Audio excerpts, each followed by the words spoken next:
In 1994, FDLR came from Rwanda.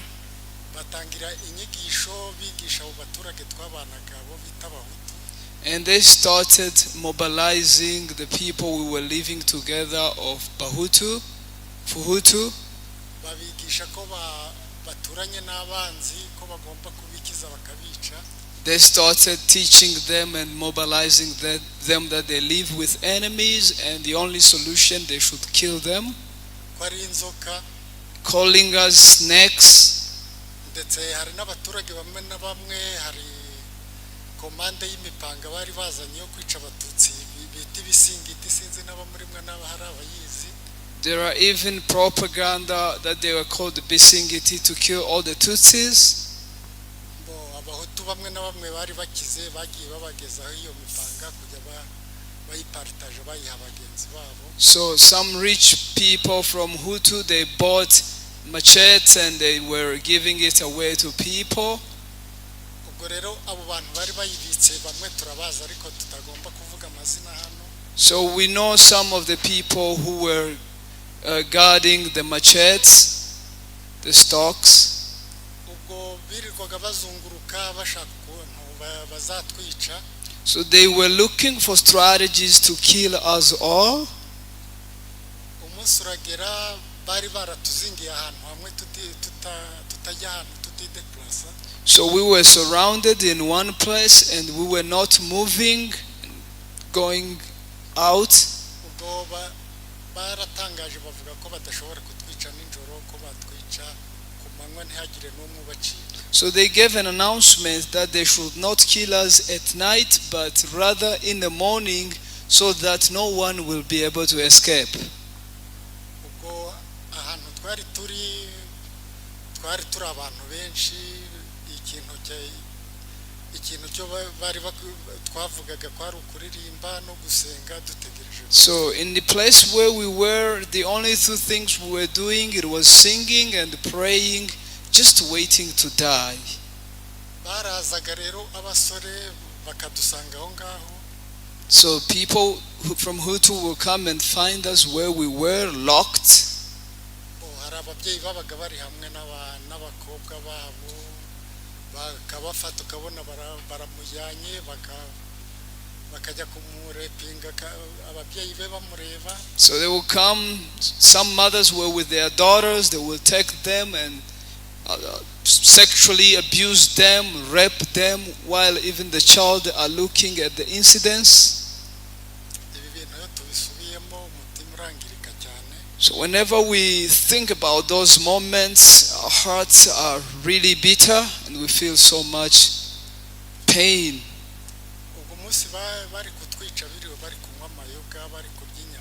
So the day they were to kill us, they were celebrating, drinking alcohols and eating meats.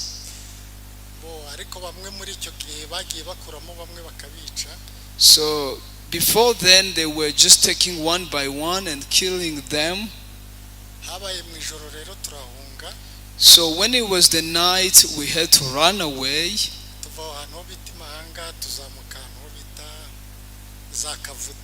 And we left the place called Mahanga, heading to a place called Kavuta. And when we reached that place, it was the same spirit that we left where we were.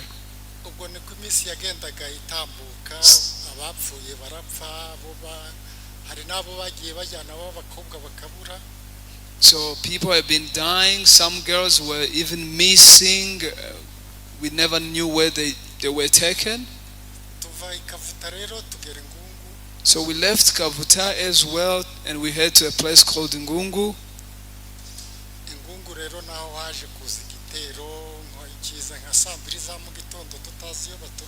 So then they attacked Ngungu around 8 a.m. We did not know where they were coming from.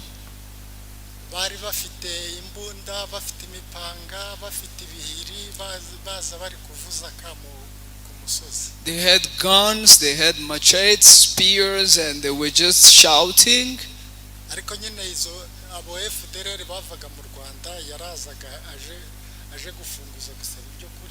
So the FDLR that came from Rwanda, they will come ask for food. yazaga afite igisu kirekire kireshya n'ukuguru, He will come with a very tall, long knife. abandi bafite imbunda bashyizeho ibikoti, imbunda bafite ku mugongo, And others will be having guns and put a jacket on top of the gun so you won't see it. na za grenade bafashe mu ntoke, And grenades in their hands. akaza gufunguzaho ibiryo gusaba ibyo kurya, And they will come asking you food. ariko ibiryo twarabibahaga, ibirayi, ibishyimbo, So we would give them food, potatoes and beans. ariko bararenga baratwica, ntabwo banyuzwe kabisa. They never considered the generosity, but they killed us instead. aha ingungu rero intambara yarabaye ari mu gitondo mu masambiri, So we were attacked at 8 a.m. in the morning. hari abaturanyi twari duturanye b'abavandi bahungira mu nzu yanjye, nari nsohotse hari aho ngiye, They came in my house. They ran towards my house. I wasn't even in my house. icyo giterero kije nanjye ndirukanka ndavuga nti reka njye kureba umuryango mpungane nawo. So when we were attacked, I went back to my house to get my family so we would flee together. naraje rero ngeze ku nzu nsanga bakinze, nkomanze urugi banga kunkingurira, bibwira ko nanjye ndi aduyi. So when I came, I knocked on my door. The door was locked and I asked them to open for me. They didn't want to open for me, thinking I was also the enemy. naragiye rero aho ku ruhande hari amawuwa, hari n'umufereje unyuramo amazi, ndyama aho ngaho. So I hid myself into one of the bush where there was flowers next to my house. babicanyi baraje nabo bakubita urugi rurabananira. So the killers came and they were knocking at the door and the door was hard for them. baruriye banyura ku mabati hejuru ku nzu, umwe arinjira yinjira ndani mu nzu. They climbed the house and took off the roof and entered inside the house. bo babakuyemo barabasohora, bari abadamu, abana, abasore, bari benshi. They took everybody that was in the house, mothers, boys and children. They took them out. aho twari duturanye n'ibyobo bya somenti bacukuragamo za oro. So we were living nearby the mines where they were taking golds out. abo bantu babantemeye mu maso, They killed my family in my presence. barabatema. hari abasore bankoreraga, bagakubita umupanga ukabona acitsemo kabiri.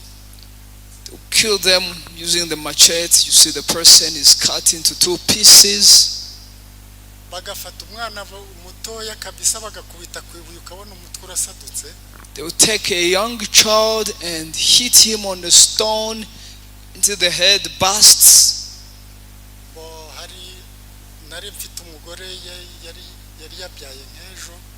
I had a wife and she just gave birth like yesterday, afite n'undi mwana w'inshuke bari kumwe. and having another child who was probably weaned, n'abandi badamu bari kumwe bari benshi. and other women that were with my wife as well. ariko abana b'abasore bo bahise babatema aho ngaho, ako kanya bahita babarangiriza aho ngaho. I mean, the youth that were with them, they killed them right away at the spot. baratemaga rero barunda muri cya cyobo. They would cut them into pieces and throw into the pit. haza kubonekamo umudamu umwe bamukubita imipanga, ariko ntiyapfa muri icyo cyobo. They also got one woman, they slashed her with machetes, but she never died, although she was severely wounded. yafashe abo bana babiri. Therefore my wife took the 2 kids. afata umwana we n'uwo wanjye wari wavutse. The other women took my child and the other child who was given birth to. yabonkerezaga muri icyo cyobo, abo bana uko ari babiri. she was actually breastfeeding both of them into that pit.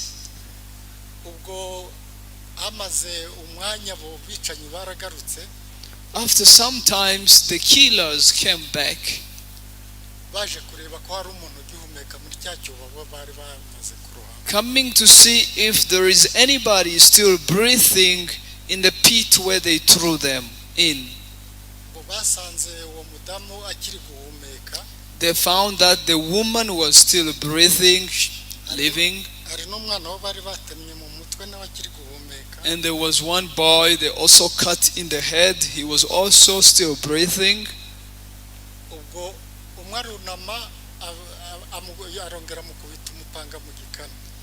And so the other one, the killer got on them and slashed them again with the machetes. ubwo noneho babana ntabwo yari agishobora kubonsa ariko ntabwo yavuye mu mwuka. So she wasn't able again to breastfeed the kids, although she never died still. Mbo habaye nk'ejo haza imodoka y'abagira neza, intambara yari irangiye bagiye. So they left, but the next day they came a car of kind people. mbona nanjye nari niriwe muri icyo cyobo aho nari nihishe nge batambonye. So I was also into one of the pits where I hid myself, and they couldn't see me. ubwo naraye ngenda ijoro ryose ndi njyenyine muri iryo joro. So kandi abaturage bari bari aho ngaho nta nzu yo wakwinjiramo nabo bagomba kukwica. I had to run away, flee the whole night. They were our neighbors from other tribes there, but you couldn't get in their house because they would kill you as well.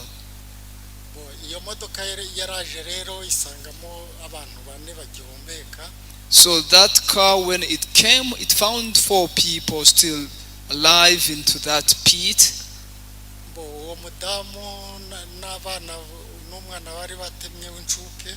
So the women and the child that they actually severely wounded, n'uwo mwana wari wavutse, and even the child who was given birth to, babasangisha Isake n'ahantu hegereye Goma.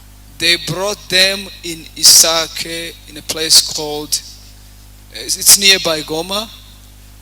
twaraje n'iyo modoka yari bajyanye tugera i Goma ahantu hari hôpital général. So we took them to a place in Goma where there is the general hospital. tugiye kwinjiramo naho baratwangira ngo ntabwo bashobora kuvura umututsi ngo ahubwo barajya babatera inshinga z'amazi. So when we entered in the hospital, they also denied us the right to be treated because we were Tutsis, but they said we rather inject you the injections of water. ariko kubera uwo mwana bari bamutemye cyane no kubura ubuvuzi yahise adupfira mu maboko. But because our child was severely wounded, he couldn't survive any longer, and he passed right in our hands. birakomeza rero mpungira i Goma. So we had to run, and we went in Goma. mva mu cyaro nzaho mu mujyi Goma. We left the village and we had to move in the town of Goma.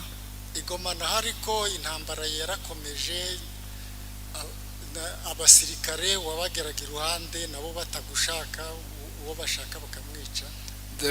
The war continued even in the town of Goma. The soldiers of the government were there. They also didn't like us. If they wouldn't like you, they would kill you anywhere. intambara kabisa hari i Goma ibambi ku buryo hari ahantu ho nakoraga. In Goma, the war also increased. There's a place where I used to work. nakoraga mu aeroporo i Goma, none intambara ibaye mbi nari ndi mu kibuga ntazi ukuntu byabaye. I was working at the airport, Goma, and when the war broke out, I was in the middle of in the airport, and I didn't know that what was happening. abasirikare hari abasirikare bamwe bari inshuti, hari uwamburiye arambwira ati ntabwo uri bunyure muri uriya muhanda niyo sura yawe barakwica. Some soldiers working at the airport were my friend. One had to tell me the secret and say, you will never pass into that road with your face, they will probably kill you. Ubwo nyine guhisha isura nambaye isashe yo muri Congo yo bita sashe jaune nyishyira mu maso ngo batandeba. So to hide my face, I had to put a plastic bag on my face. It was a yellow plastic bag, so I would be able to pass and people wouldn't recognize me. Nageraga mu aeroport muri salle d'attente habaga harimo abantu benshi. I'll get to the airport. At the reception there were many people there.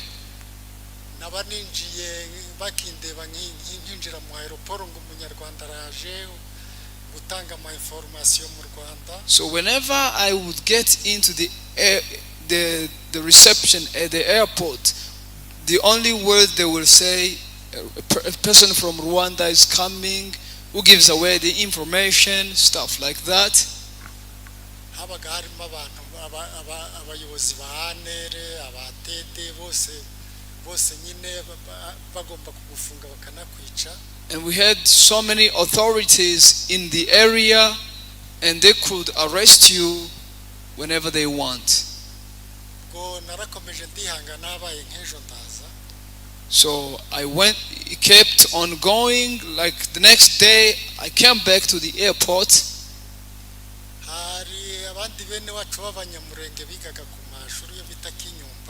We had relatives of Banyamulenge. They were studying in one school called Kinyumba.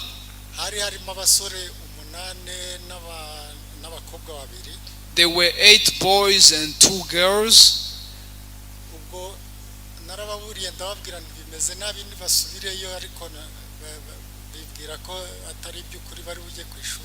I had to tell them that the situation is not quite good. You should not go to school, but they took it lightly and they went to school. They all were killed and nobody was found. Abo bakobwa bo bafashe bajya kubavyora habaye nk'ejo babasanga mu mifuka y'imyeru arimo babafungiye. The girls were taken and they were raped. The next day they found them locked into the white sack. Ubwo guturuka uwo munsi narahunze nta nahantu nari nzi turahunga. Abana aho nari nababikije ndagenda ndabafata turahunga tuza twerekeza Uganda. That day we had to run away. We didn't know where to go, but we started heading to Uganda. Turaza no muri Kenya hari imodoka zagiye zituzana z'abagira neza. So we were asking for the lift of the cars. People were bringing us up to here in Kenya. Iyo tuvuze ibi bintu turangirika mu mutima twaranangiritse umuntu ntabwo aba ameze neza mu mutima twarahungabanye kabisa. So whenever we speak about these incidences, we feel so bitter in our hearts and there is much sorrow going on in our hearts. Ariko mbere yo kurangiza hari abantu bamwe na bamwe ndi bushimire. But before I would finish, there are some specific people I would like to thank. Hari umuntu numvisha atanga ubutumwa bwiza w'umukongomani ntabwo mu bakongomani bose ari babi hagiye habamo abeza barwana ishyaka ry'abandi bantu. There is a certain Congolese. I heard him giving the message. It was really a good message. And I believe not all Congolese are for a bad agenda. Many of them are very good people. Hari uwo bita Rudovike nakurikiranye video ye yarari Kinshasa avuga ubutumwa bwiza biranshimisha. There is one I listened called Rudovike in Kinshasa. Yaranshimishije cyane avugira abantu b'abatutsi cyane. I was really happy when I heard him speaking for Tutsi and advocating for them. ariko nubwo yatuvugiye cyane agashobora gusubira muri Congo nawe bari muri risk yo gupfa kuko ntago bakunda umuntu uvugira umuntu w'umututsi. Although he spoke on our behalf, he is also in the risk because they don't want anybody to speak on behalf of Tutsi. muri make rero turabashimye abanyamategeko.